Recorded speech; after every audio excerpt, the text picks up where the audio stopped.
Hi everyone, welcome and thank you for joining the webinar. Before we begin, please note that you are watching a live event and we are recording this session for future playback. We have disabled all attendee microphones, but you are welcome to submit your questions or concerns through the Q&A window. At this time, I would like to hand over the floor to Paul Landy to get us started. Paul. Thank you very much, Camille. Very happy to have everyone here today. Looking forward to a great discussion with our panel. Today we have a really good group. Myself, I'm the head of the value stream of private equity. I'll be moderating today's discussion. I have a handful of folks that are with us to talk about operational challenges, specifically around, technology, infrastructure, how we're doing investor onboarding, investor reporting, passports, digital subdocs. So if you think about what we have in store for you today, Ferhat, he comes from a great background of being in the public space for a while and now running our private business. I'll let everyone give their own introduction in a second, but I want to set the stage for why we have such a great panel. Adele, expert on compliance and regulations in this space. Anytime I have a question around investor onboarding, AML, KYC, I go to her and she's got a wealth of knowledge that really is just unbeatable. Amanda and her team at Alpha, they're always bringing a consultative and strategic approach to this space and where clients should be going. And then Michael and his team, they're very future forward, focused on servicing clients of all shapes and sizes. And so without ado, I'm going to stop sharing the deck here and ultimately bring everyone on screen so we can get our faces into a conversational format. Michael, I'll let you introduce yourself first. You're on the top right of my screen, so I'll go first with you. Just give a 30-second introduction, and then we'll go around the room, and then I'll get into the questions. Sure. Michael Tesoro, Senior Director at Juniper Square. I've been here for a little over a year. Started my career at Arthur Andersen a long time ago, and I moved over to DLJ in what at that time was called merchant banking, and became alternative investments, became illiquid, but I spent about 11 years at what was DLJ and became Credit Suisse as a controller in-house. Moved over to Gen2, spent 13 years there, and eventually I now have made my way to Juniper Square. So I have about half of my career I've been doing this fund accounting in-house, and half of my career has been fund accounting as an administrator. So I feel like I can bring a perspective of both sides. Yeah, really happy to have you here. And Amanda, you and I have worked together in many different capacities over the years, but I don't want to steal your introduction. Yeah, like Michael, my background is in accounting. I started my career auditing private equity funds. From there, I went to JP Morgan, worked in their fund admin business, and then I went on to work for two vendors, FIS and Allview. Now I work at Alpha Alternatives, where I primarily help with system selections and fund admin selections. Ferhat, you and I closely work together all the time. I know you run the roadmap and the private equity business, but I know you have a vast set of experience, not just in the private space. You come from the, I'll call it the liquid world, and now bring that wealth of knowledge into this as we are moving into this investor onboarding and kind of more retail space. You're making it sound bad working together all the time, but yeah, Ferhat Ansari, head of product business for Investran and FIS. I have been in fund accounting business. Looks like we have similar type of backgrounds in fund accounting for, let's say, many years. I don't want to even put numbers these days because this shows our ages in here. Started my journey, as Paul said, in the traditional funds, OEX, mutual funds, unit trusts.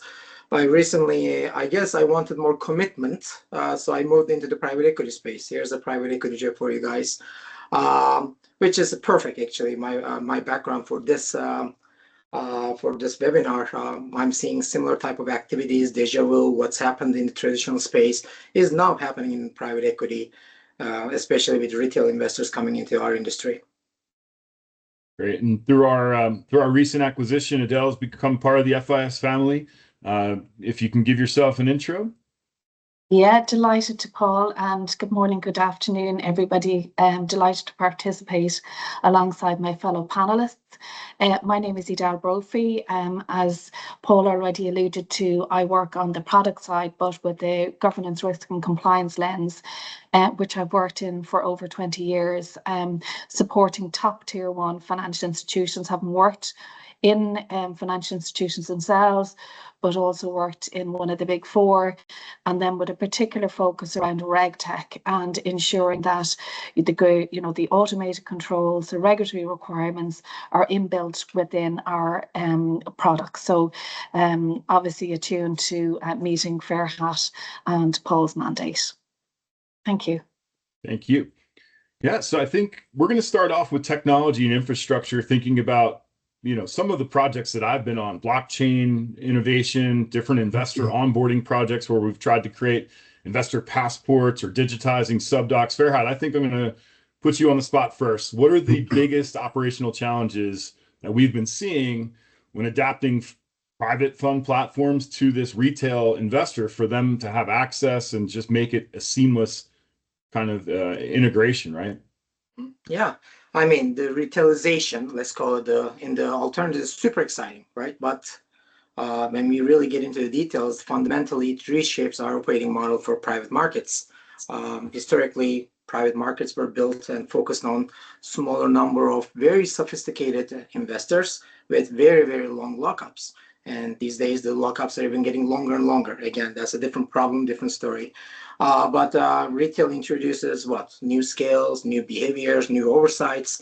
So there's definitely several challenges that we are seeing. One is, let's start with the biggest one, but not the only one, the volume and velocity of investors coming in. Instead of hundreds of LPs, now we are talking about thousands of LPs for a portfolio. And they all require onboarding, they all require eligibility checks, they all require ongoing institutional grade servicing and reporting. So this definitely stresses the legacy systems that were not really designed for this high throughput, frequent transactions. Second thing that I'm seeing in here as a challenge is liquidity. Valuation complexities are getting exponentially growing with evergreens and semi-liquid structures. So subscription redemptions, again, I just mentioned, these are now monthly, quarterly, depending on the fund structure. More frequent valuations, cash management. Because of valuations, because of subscription redemptions, cash management becomes extremely core for cash forecasting and for calculating the liquidity, making sure that you can manage the liquidity demands. Last couple that I'm thinking about as a challenge, this is becoming more and more important to private markets, is regulations and disclosures. Retail brings more investor protection rules. We are seeing 40 Acts opening up as well, so more regulations are coming in to our space, which means you need more detailed audits, more increased transparency requirements, and KYC. I'm sure Adele will talk about KYC and detailed performance, as well as fee reporting requires more oversight. And lastly, in here, data. Data is extremely important, period, without this retailization, but retail investors expect, let's call it, real-time status tracking, which they are accustomed with because they are coming from traditional wealth space. This means tighter integrations across the private equity ecosystem, CRM, transfer agency, talking to each other in real time. Fund accounting is part of it as well, and reporting. So they are all tied to each other through APIs, through connected, coupled solutions. Yeah, that's all great points, Farhat. I think what I hear there is, especially around the data piece, when I started, monthly wasn't even a thing. It was always quarterly. And then at that point in time, you're behind the eight ball where you're not even getting timely data, right? So I'll turn the same question over to Michael. What are you seeing from an operational perspective? I think you and I have a similar background in that fund accounting, right? Where we started, where quarterly was good enough, but what are those operational challenges when you want to adapt to this more retail space? Yeah, and I agree 100% with what Farhat was saying. When you're talking about liquidity management and valuation frequency, and obviously the number of investors and data, what does that do to your reporting expectations and your service expectations? So coming at it from a fund admin point of view, I think I look at really the three C's of like costs, capacity, and cadence, right? To just shift from that quarterly reporting model that we're all been used to and have grown up with, where you could take a breath, you could plan accordingly, you could calendar, to this monthly kind of, it once you start, you stop again. and what that does to how you report to your investors, whether it's on the internal finance, the deal teams of what kind of valuations they're going to provide, whether it's changing your valuation policies now, because you might be doing redemptions or subscriptions on a monthly basis. So those marks need to be, tight. And also just what it costs from a capacity standpoint. You're talking about possibly, 4 times the level of reporting on it that you need to do. You go from 4 reports to possibly 12 closes. Whether it's headcount, not just technology, but headcount, managing the ins and outs of service expectations, time off. When you're on a quarterly cadence, there's some gaps in there in capacity and a little bit of ups and downs. And I think that's really where the adjustment comes in, because you want to just shift to retail, but it's really not a linear shift. There's a lot of more nuances, especially when it comes to the cadence of reporting and the costs and what kind of capacity your teams will have. So especially from a fund admin standpoint, that's really where we see a significant difference. Yeah, I'm definitely going to take that 3 C's. That's a really good perspective, especially when you think about the playbook from a fund admin, right? The scale is really what you're looking to do, and so this throws a little bit of a monkey in the wrench there, right? Like there's not exactly the same playbook that you could just throw at your traditional funds, and that's right. It's maybe similar skill sets, but now, like you just said, they're not going to have the ability to maybe work on multiple funds as your staff can kind of be that accordion for certain funds. If you've got to do things monthly, well, then that team can't be sent to multiple fund managers and service them, right? That's an interesting point. Sure. Adele, I think you come from the technology side of this, and the operational challenges are really why Deeppool is there. So if you can kind of give your perspective on, how is that infrastructure and technology that you're bringing to this space helping? Yeah, so I suppose, with the advent of, bringing more retail investors into the fray, etc., it's an operational challenge, in terms of reinventing the target operating model, because, it's not just, the KYC operators that Farhat alluded to, or the compliance teams that have to lift and shift and move their focus towards collecting more data and docs, etc. From a technology perspective, absolutely, there's a huge shift. So, you're looking at more higher volumes, you're looking at more complex regulatory obligations, you're looking at, monitoring transactions real time, you're looking at flag anomalies, and you're looking at streamlining, the whole reporting process. So in terms of baking the controls into the technology, I mean, that is an absolute art in itself. But it does obviously, have its massive benefits, because you can leverage, against, the technology that is there, that is advancing at such an exponential pace, using the likes of AI, machine learning, OCR, all of those, phenomenal, regulatory rules that we can bake into, the technology. And obviously that provides huge scalability options for our clients, to obviously provide, their services, their funds, etc., to a wider, cast their net to a wider, retail audience. So definitely, the technology is definitely keeping the pace, but is absolutely a game changer with regards to creating a competitive advantage for our clients. Yeah. Great points there. And like you mentioned, AI, I was going to wonder when AI hit the hit this webinar, right? I haven't been in one where we haven't talked AI, and we'll definitely talk a little bit more about that. Amanda, from a strategic perspective, right? If you can help us as service providers, right? We're bringing technology and we're bringing that infrastructure into place with what we do as a fund admin, but now you're strategically advising your clients. What are they saying to you in the back end that, what are their challenges? What are they saying to you that maybe we can get a little insight as technology and service providers and from that perspective? Yes.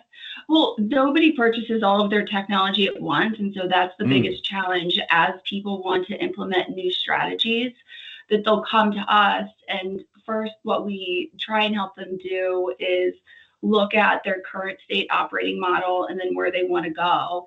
And then we help them by documenting their requirements, what they have today, those use cases, and then where they want to go in the future. And we help them with recommendations, both from a technology standpoint, but also people process. Yeah. That's a great point. The scale of that technology, it's not always easy. And it's good for us to hear that. Farhad, I'm going to go back to you. So fund managers specifically thinking about onboarding and reporting with this broader investor base, like what are fund managers doing to leverage that technology? I guess I kind of, Adele kind of stole some of that, right, with AI, but is that what you're thinking of from a product owner? We should start playing over under these days with every webinar when AI is going to be mentioned within 15 minutes or not. So that was 14-minute mark. So I think I got that one. But yeah, talking about technology, and leveraging technology and digitally scaling operations is becoming the differentiator these days, right? So fund managers are no longer preparing for a couple hundred investors coming in for fund launch. They are preparing for 20, 30,000 investors coming in. So and what they need to do and what they are doing with technologies, they are replacing boutique manual processes with automated data-driven investor journeys. So when we start thinking about investor perspective and what technology adds value is first onboarding, digital automated onboarding. So managers are deploying, leveraging new technologies for self-service portals. And these new investors, half of them, they don't even know how to use a PC anymore. So they are mobile. So they are thinking about mobile first for their investor self-service portals. Automated KYC, Adele talked about AML and plus accreditation with those subscriptions, dynamic subscriptions, docs with built-in rule checks, AI-based built-in rule checks. So I have to mention AI a little bit here there. The goal in here is for the subscription for tens of thousands of users, getting the subscription process from months to weeks, maybe days, is one of the keys in here, leveraging technology. Another one that I'm thinking about how technology is helping to scale is reporting, right? That's becoming a core component, real-time transparency of data, more frequent valuations, more frequent cash flows, leveraging AI to actually predict cash forecasting, ongoing fee calculations, and transparency on those fee calculations becoming more regulated and visibility on performance in real time rather than quarterly performance. And proactively, one of the things that we lack in private equity, which needs to be corrected, is proactive investor communication, not annual packages that you actually email to your investors. So technology is not enabling. Technology is basically enabling here push-based data, push-based reporting. So when the data is ready, the investors have access to it rather than waiting for certain time periods. Last one I want to talk about is, I didn't get into that, is ecosystem. Wealth managers, which is going to be a core part of this, funds they want private equity to be feel like every type of asset, right? So it's traditional assets, private equity assets, it should look and feel similar to each other. So what technologies needs to do is bring these ecosystems together where API-driven connectivity between the CRM systems, from onboarding to the transfer agency, to the accounting, to reporting, to the wealth platforms, all needs to be centralized and centralized around what we call golden source of data. So at the end of the day, what I'm thinking in here is private markets with the democratization of private markets led by technology is not just scaling the operations, it's also reshaping the client experience in the private equity space. Right. Yeah, Amanda, I'm going to throw this back to you after you hear what Farhad says, right? That experience that you're trying to provide from a strategic perspective, are you finding new players in the market or different kind of ways to report to support this broader investor base? Is that something that your clients are asking for? Well, really what clients are looking to do is to enhance their reporting. And so one of those ways is to have like a mobile first design where clients can have access to real-time reporting that really replace what everybody's been talking about, those quarterly PDFs. So now they're looking for visualizations and dashboards with drill through capabilities, They're looking for investors to be able to be educated real time. So with built-in learning modules, glossaries, and like context really helps with some of the complex concepts. So there's I would say the automated document management is also something that people are looking for with DocuSign integration, digital K1 delivery, searchable document libraries. People are also looking for two-way communication with like in-app messaging and push notifications for updates. That's good feedback, because I think personally, I was always a little bit short-sighted on the mobile side of what private equity needs to have from a mobile perspective. I would always have this concept in my head, like no one wants to be doing journal entries or reading statements while they're on the beach, but it's really just it's more than that now, right? It's not just doing journal entries while you're on the go. It's really being connected to everything, and we all just have that phone in our hands or that tablet when we're on the go, and having that mobile first destination is really interesting. And then if you do need to go and deeper dive into something, maybe you could take it to an Excel spreadsheet somewhere else. But I think that's a really interesting concept. Farhat, I'm going to throw this back to you really quick though, because I know blockchain, distributed ledger, are you guys working on anything in that space? Because that's an enabler, right? Oh, absolutely. And it is an enabler. There's some perspectives that blockchain role is going to be reinventing fund accounting. That's not the case. Instead, I think blockchain is going to help us where we suffer the most. If you think about from the operational perspective, where are we suffering the most? Let's think about it, right? So ownership records, it's all over the place. Settlement processing, information sharing between the multiple different entities within the ecosystem. So let's start the ownership records, investor data that's fragmented currently across. You got it. Some with Adele, with transfer agencies, some with back office with fund accounting, some sitting in CRM systems, some sitting in the custodians. And guess what? Our job is constantly reconcile that. So what blockchain, DLT type of technologies will give us is a single ledger for investor ownership. So that's extremely important. And it will be updated in real time and reduces the breaks across the counterparties, because there's only one source of truth at the end of the day, one digital ledger. So this is extremely valuable for investor volume when when the volumes grow. So you don't have to do the reconciliation against 20,000 investors. You just do it once. Another thing that possibly again blockchain will help is smart contracts from the streamlining the subscription process, the transfers, the liquidity across the fund structures. Where smart contracts can manage the eligibility rules in real time, subscription limits. If you have limits, then you can enforce those limits. A line of business will have real-time access to that as well, and also automated cash and unit movements. So that's also extremely important for these evergreen hybrid fund structures. And the last one, I will say the trust. Again, these new investors are coming in, and we need to establish trust, and maybe DLT can actually help with that. We know that there will be more regulations. I already covered that. We know that more auditors will be on top of it. So auditors are what they are looking for is immutable records, so that and then if there's any updates on those records, full traceability and proactive reporting. So so I said all this stuff. It is still in infancy phases. It's still in the early stages. And knowing our industry, this is an enabler, but the thing is, it needs to have a certain number of, one small area, if you apply it, it's not going to be applicable. You will not see the value. So the whole ecosystem needs to apply this, and large players needs to apply this to see the value. If not, I don't think this is going to go anywhere though. So I gave you all the good things, and also it needs to be used across multiple different clients to be leverageable. Before I throw a question over to Michael that I want to have, as I hear you say smart contracts, Adele, I'm going to toss one to you that I just thought of. Am I going to be able to pay capital calls with Ethereum with these smart contracts? Is that a compliance thing that we are thinking about, or is that on the future roadmap? Absolutely, it's on the future roadmap. Yeah, it's just one of many things that are on the future roadmap.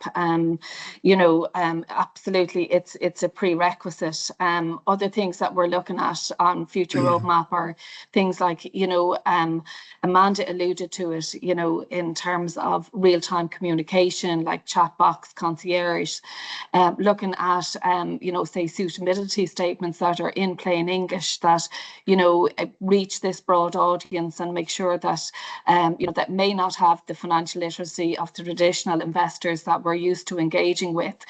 Things like, the accessibility regime, making things, readable, to anybody with an impairment, etc. Looking at, ESG suitability statements and making sure, obviously, that's baked in as well on our roadmap, and ensuring that, there's no risk at, our clients being perceived that they're greenwashing, etc. And then there's obviously, looking at, Farhad mentioned it, in terms of a data golden source of truth.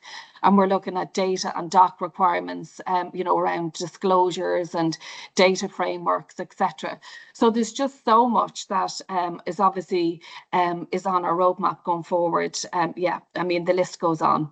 Yeah, and as Farhad said, like, we're only scratching the surface. It's only just set to grow. Yeah.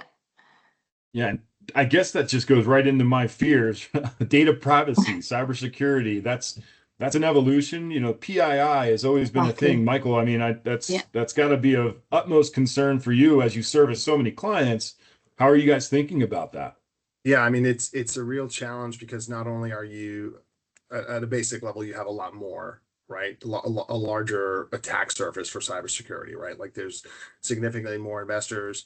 And not only that, significantly more investors who are less likely to have institutional grade cybersecurity policies, right? So they might send me my K1 in an email or something. So you have to really try to understand and manage the expectations with the investors. And I think on top of that, you're also going to have like more regulatory scrutiny on your cybersecurity. And again, coming back to that capacity and cost, what was probably institutional grade cybersecurity matching up against institutional grade cybersecurity.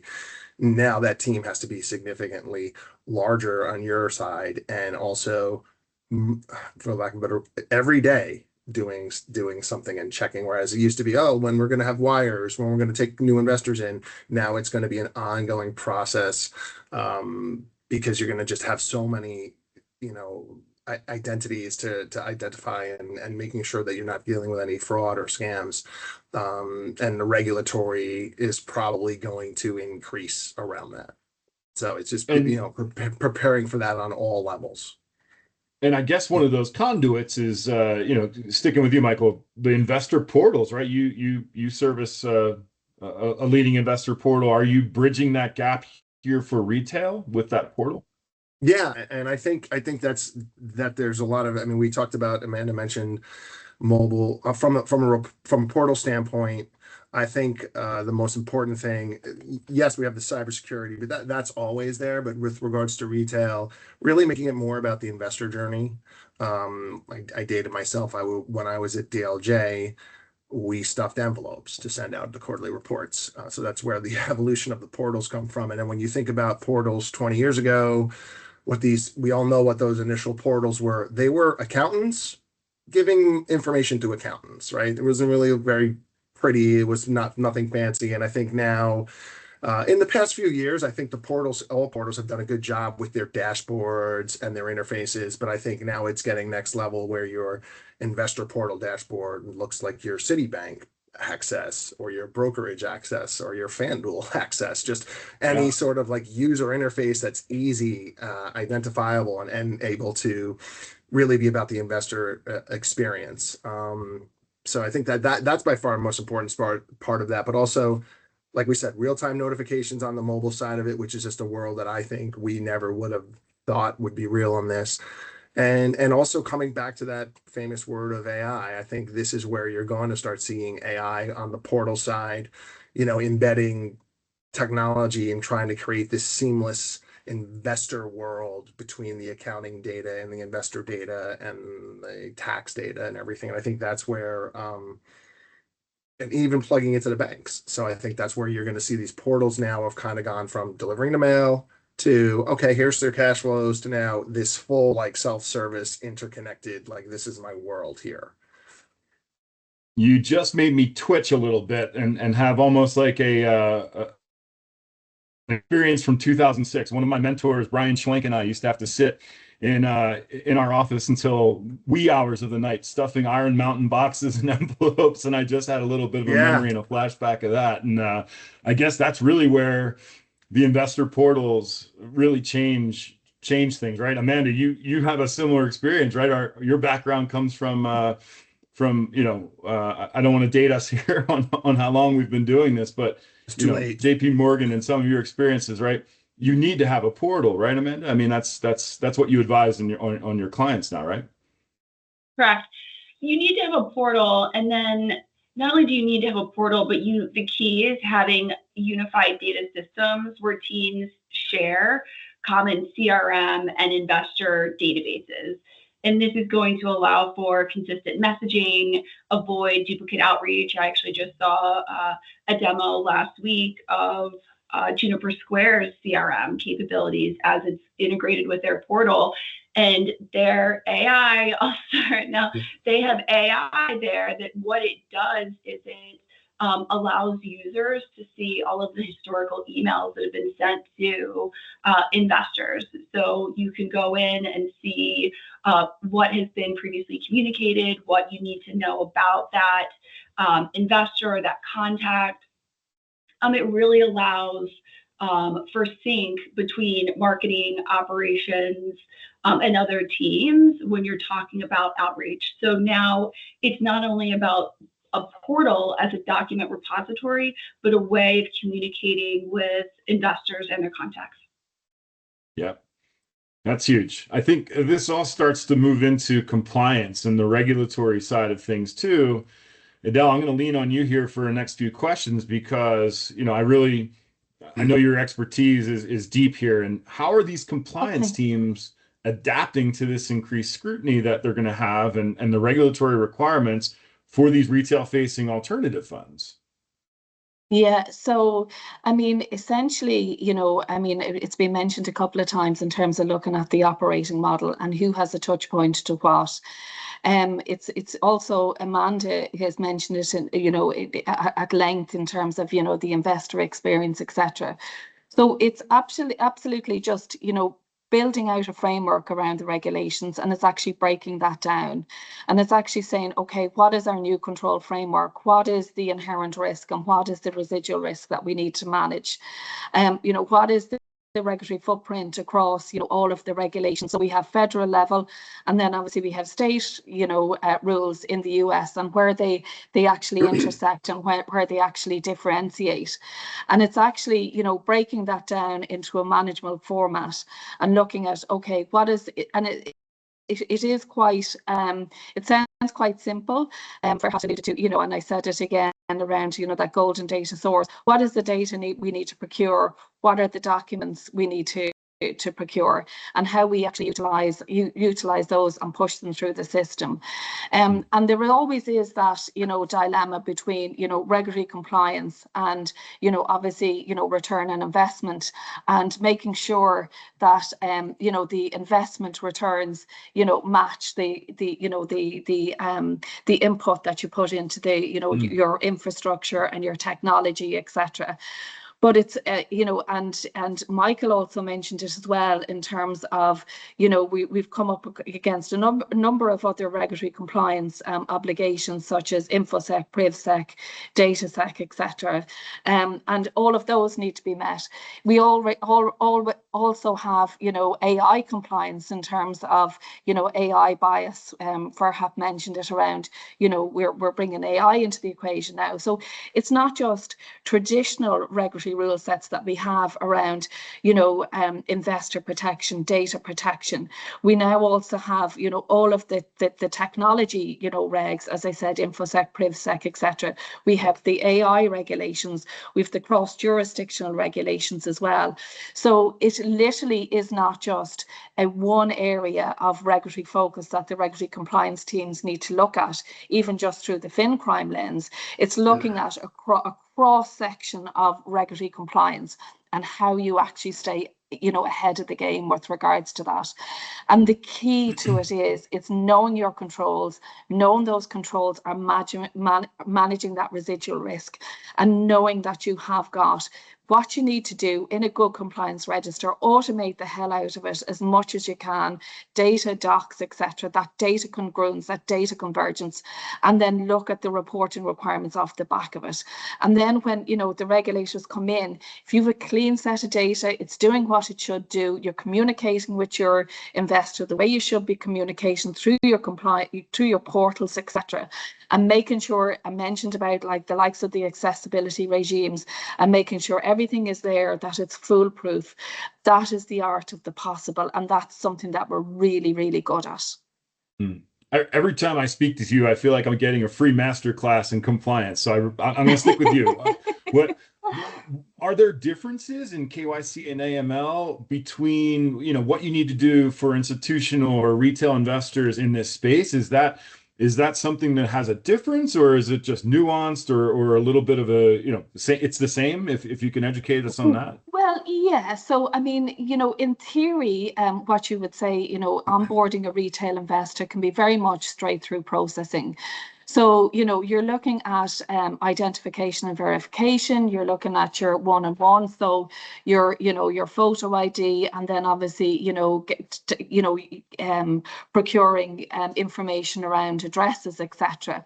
And obviously you're looking at very high volume transactions in terms of what you're monitoring. So they may be low in terms of monetary value, but they might be, you know, high volume in terms of what you're actually looking at from a transaction monitoring perspective. In terms of the institutional investor, I mean, that identification and verification is, you know, is very, very different, and it's very, very complex. You know, essentially what we're looking at is very, you know, complex ultimate beneficial ownership structures. Who are the people behind, you know, the counterparty? What is that counterparty risk? Their transactions can be more of high value, but obviously less frequent. And so the risk is quite different, and essentially how you would monitor them would be quite different. The principle in theory is, you know, pretty much the same. You're looking at jurisdictional risk, you're looking at fund flows, you're looking at counterparty exposure.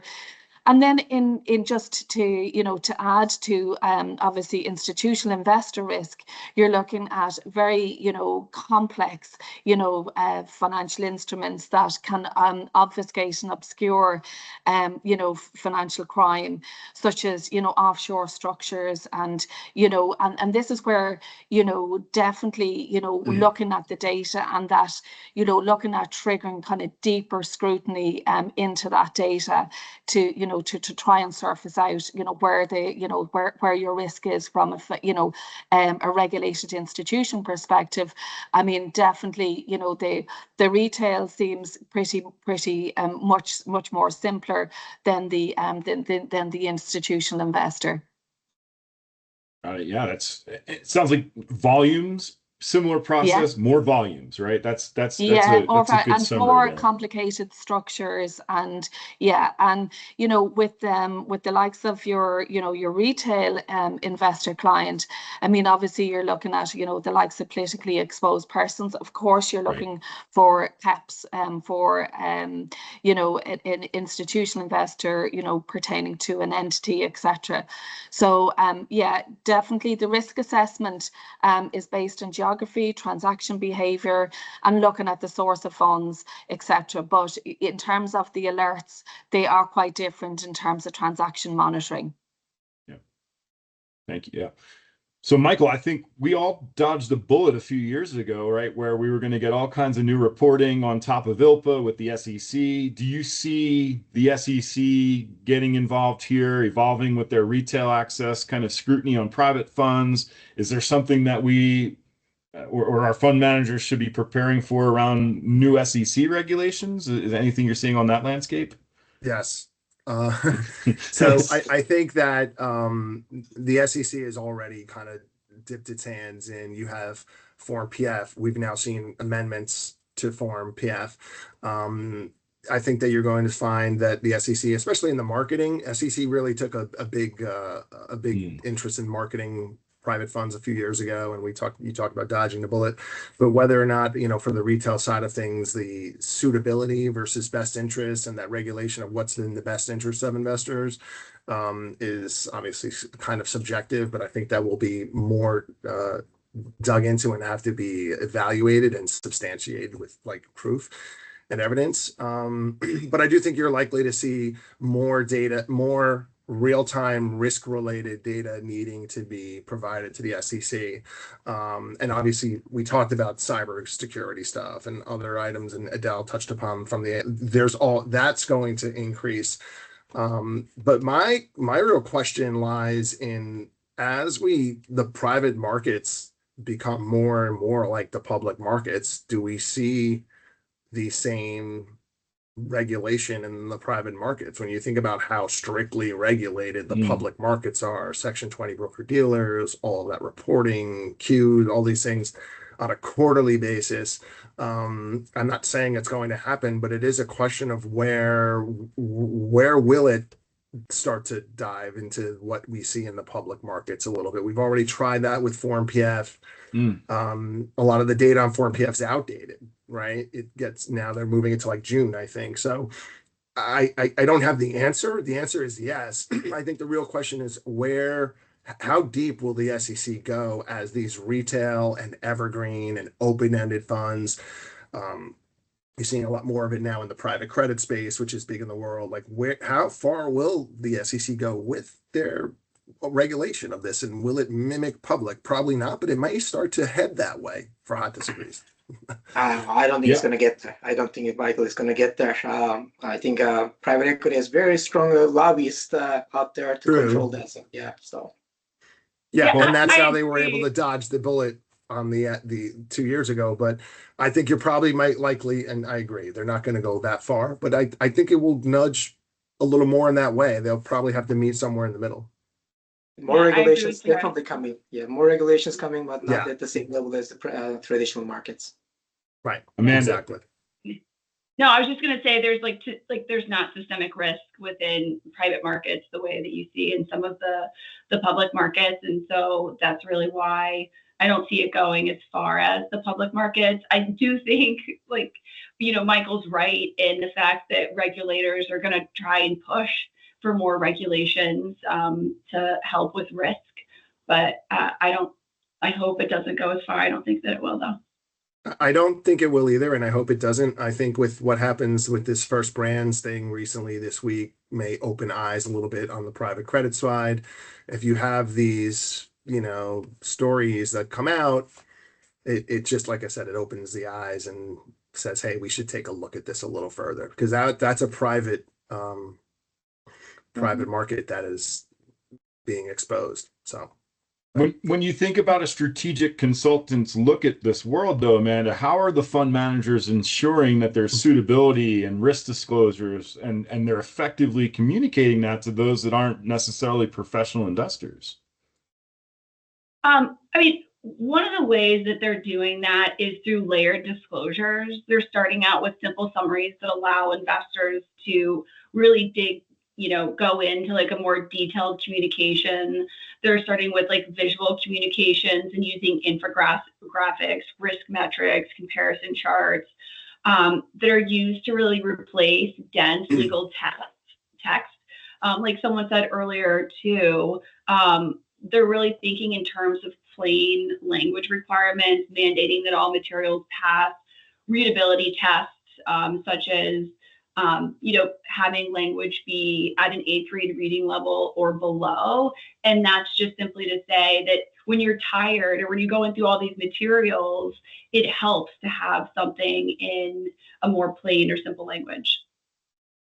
And is there a strategic shift that fund managers are making, or is that truly what it is from an operations perspective? I haven't really seen, there has been some strategic shifts. I think that it's just when you look at retail investors, it's really trying to make sure that you're educating, and you need to educate and qualify investors at the same time. And so sometimes there is that dual purpose of interactive questionnaires, I would say. And so there is somewhat of a strategic shift when you're looking at risk and communications. And Farhat, so I know you've got a little bit of a dissenting view here. I mean, are you kind of seeing their strategic shift more being, hey, we're not going to shift? How are you thinking about it? Well, it depends on the GP, I guess. The ones who wants the retail investments, they have to have some shifts because they need to shift their structure across, how they service, how they operate their funds, right? And this is not just incremental shift. I will say that this is re-architecturing of their ecosystem, their existing traditional ecosystem and operating model. When I get into the details in there, so right now, a lot of the private equity operating model is very manual, very batch oriented, and the workflows are very siloed. So this needs to move into straight-through processing, to automate it. It needs to move to a scalable infrastructure. As we know that retail brings significant amount of cash movements into our industry, and the valuations, the recurring valuation is going to definitely require that GPs need to shift their infrastructure as well as their operating model. And then connectivity-wise, right now we work literally still in a very close siloed ecosystems. This needs to move into the open connected ecosystems as managers need to build their tentacles into the broker dealers, the wealth management platform, so that they can acquire and get that capital in. And the last one, from the reporting perspective, moving away from this is integrated once a month, once a quarter, once a year packages into continuous reporting, in investor centric reporting. I think that's something that we are seeing. GPs are building new dashboard capabilities. Michael mentioned a little bit about it. So those are the shifts that I'm seeing. And the last one is compliance. We talked about it. I'm not going to dwell into it. Compliance in our industry, governance models and compliance has been in back of our mind, usually not in front. It didn't really apply to day-to-day operations. It has to apply to day-to-day operations. So that's going to be another shift. Yeah, and so Michael, I know you're working with a lot of these early adopters that are working with these alternative fund strategies, kind of morphing into this hybrid nature. I'll kind of make this a two-part question for you. Do you have any lessons learned? Are there common misconceptions that fund managers have that you can kind of give us that warning for? Yeah. So I think that on the lessons learned or the misconceptions is it's not scalable. It's not one-to-one from institutional to retail. It's not linear. Understand that it's not going to map one-to-one in terms of what you're providing, reporting, and collecting. I also think, we come back to keep it simple, stupid. If you're going to dip into this, especially on an open-ended side, maybe try to not have all the bells and whistles at once. You see some clients are starting and they're going into it intelligently, and some are saying, we're going to have an open-ended fund with multiple tranches and people can come in whenever they want, and we're going to have this really complex waterfall. And doing all of that at once, if you haven't done it before, it can be challenging even for the clients to be like, what have we gotten ourselves into? From a reporting standpoint. It's almost like here we want to make the waterfall simple. I mean, I've tried to build some of those models myself, and it gets, the certain lockup periods, and now you have almost like a hurdle rate, a high watermark to have to deal with. It's almost like a hedge fund, right? Yeah, exactly. You have crystallization of carry now. So like that's where we come back to. It's not literally, it doesn't map one-to-one. There's new concepts that you have to employ and address. And coming back to if you're doing your monthly NAVs, you have to crystallize your incentive fee on a monthly basis, right? We talked about, so understanding that it's just not, oh, we do it quarterly, now we got to do it monthly. There's a significant amount more that goes into this. And also, just knowing that, let's not forget about tax. Right. I think that's something that is pretty important. We used to like, oh, I have my investors and I have my commitments and they get their K1. And now you've got people coming in, you've got people coming out, selling and buying. And with institutional investors, that's a lot of work. And now with retail investors who may not be as savvy when they get their K1 and understanding or 1042 what they're looking at. So making sure that, the tax side of it is also not going to map one-to-one, and you're going to have institutional tax information that you're handing to retail investors. So I think that just kind of simplifying it and stepping in with a little bit of a plan of understanding what you're getting into and the key areas that will be different. And again, like crystallization of carry, report the taxes and things like that. Pretty important. All right. With about a handful of minutes left, I want to maybe get into some future-oriented discussions. And I know, Amanda, earlier you mentioned some marketing. How are they doing that? Are the operations teams collaborating with the marketing team to make sure that things are more seamless? What are you seeing in that space if you can expand a little bit more on that marketing that you were talking about? I mean, it's just a matter about having internal systems where, like, unified data systems where different teams can share common CRMs, investor databases to ensure consistent messaging, avoid duplicate outreach. It's making sure that the teams are having regular syncs to help align on investor journeys and pain points. The teams are really establishing shared KPIs, creating joint metrics around investor satisfaction, onboarding times, and then looking at investor query resolution. Got it. All right, I think I got one more question from a time perspective. So I think I'm going to start with Adele. The biggest risks that you see fund managers facing operationally. If you can give me a 3 to 5 year, here are the biggest risks that someone would face. What could you do and help them mitigate that? What would your advice be? I think, to be honest with you, it's making sure that, you meet all of your mandatory, like we talked about, like the investor protection rules, and all of the disclosure requirements, reporting requirements, etc. I think if I was to give a recommendation, I'd say automate as much as you can, because if you've automated, you know where your data is, you can report correctly, you can go back to the golden source of truth, as what Ferhat already alluded to at the top of the call. And it's using, your data lakes, it's using, good data architecture, etc. And using AI to its best advantage to actually enable that. Yeah. I'll go to Amanda there. Could you give us a landscape from a consulting perspective, 3 to 5 years? What would you say biggest risks they would face, and how would you mitigate those?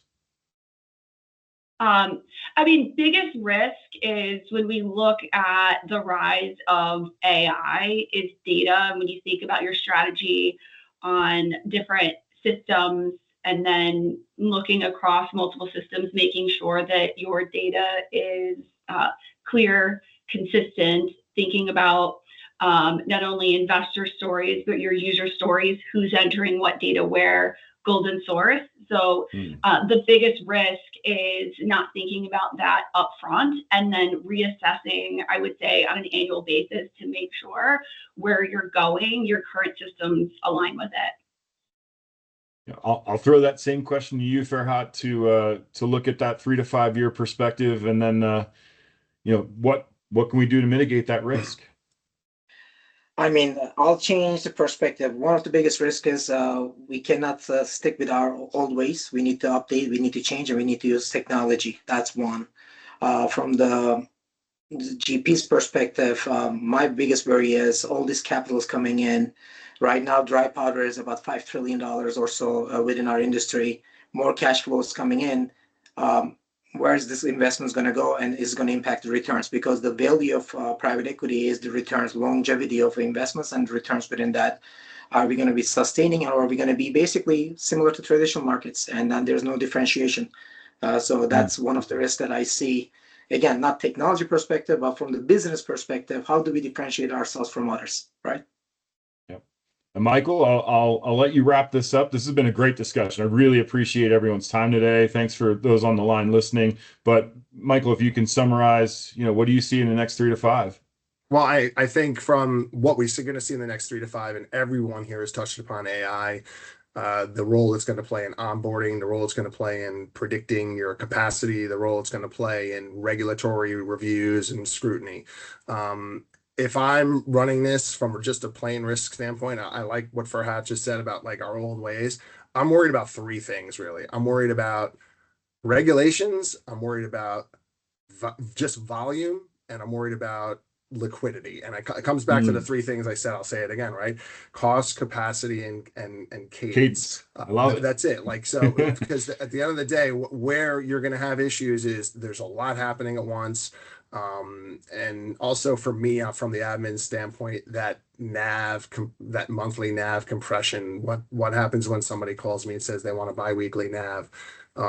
Do I jump out the window? So, but I think that just being able to adapt to what seems to be the more demand of the volume and constant information flow. And again, AI, I think we all agree that's going to play a major role. We're all in it at Juniper Square, the Juni AI, and we feel it's a big part of where the markets are going to go in the next 3 to 5 years.